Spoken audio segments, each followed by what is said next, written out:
សួស្តីអ្នកគ្នាឥឡូវជួបជាមួយខ្ញុំម្ដងទៀតហើយនៅមេរៀនទី45ហើយនៅវគ្គសប្តាហ៍ទី1ថ្ងៃនេះរៀនពីnung of ill ផ្នែកកសកម្មទី1តើអ្នកដែលមិនទាន់សូវចេះអានច្បាស់ស្ដាប់ខ្ញុំអានអ្នកដែលចេះច្រើនហើយក៏មើលជារូបភាពហើយនឹងទន្ទិញឲ្យបានច្រើនតើ of ill វគ្គសប្តាហ៍ទី1nung of ill ផ្នែកកសកម្មទី1 នូនស្រែផាត់ចំការនុងចាំងកសិដ្ឋានខ្វាសុវ័នចំការផ្លែឈើភីនីលហូស៊ឺភីនីលហូស៊ឺអានចឹងក៏បានដែរបងប្អូនរោងដាំដំណាំបងប្អូនណាត់កណ្ដៀវហូមីកូនចបខ្វែងអ៊ីជាប់កាប់អ្នកនរគ្នាចំណាំរូបភាពនិងពាក្យវាផងគុកខ្វែងអ៊ីក្រសេះសាប់ប៉ែល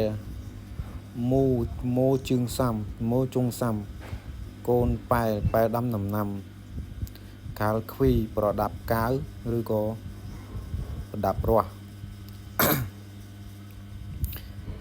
ស៊ីស៊ឺរាំង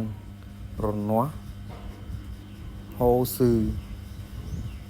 ធុងស្រោចទុយោហូស៊ឺទុយោមូលពូរីកេធុងស្រោចទឹកយោងស្រោចទឹកផាជុងសង្ចាប្រអប់បណ្ដុកក្របពូជនុងយ៉ាក់ភុនមូគីធុងបាញ់ថ្នាំខ្ចុងអ៊ុនគីឡានកោយុនឃុំផាអ៊ីនពាក្យហ្នឹងគឺអានឃុំផាអ៊ីនបើយើងអាចអានឃុំផែនក៏បាន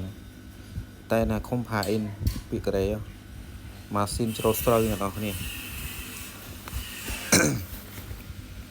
វេយ្យាករណ៍របស់យើងនឿនធេយោពិតជាមូនប៉បវេយ្យាករណ៍ទី1នឿនធេយោបកប្រែថាពិតជាចុចហើយឧទាហរណ៍របស់យើងមាន12ទេអ្នកនរគ្នាអញ្ចឹងយើងប្រើយើងធ្វើសាកធ្វើមើលហើយខ្ញុំអានឲ្យស្ដាប់នុងយ៉ាគឺជុំឆយ៉ាហានឿនតេយោនុងយ៉ាពុននីគីពុនមូគីអរីអ៊ីតនឿនជីអារ៉ាយ៉ូគេចង់មានន័យថាស៊ូអីនេះអញ្ចឹងបកមកអង្រឹមឆ្លើយថាអចេឆេកាស៊ូកូចាំងកូនអេnot on not answer ចឹងអ្នកទាំងអស់គ្នាធ្វើសាកលេងមកហ្នឹងសំខាន់អ្នកទាំងអស់គ្នាទន្ទិញនឹងវេយ្យាករណ៍នឹងពាក្យនេះឲ្យបានចាំច្បាស់លាស់មក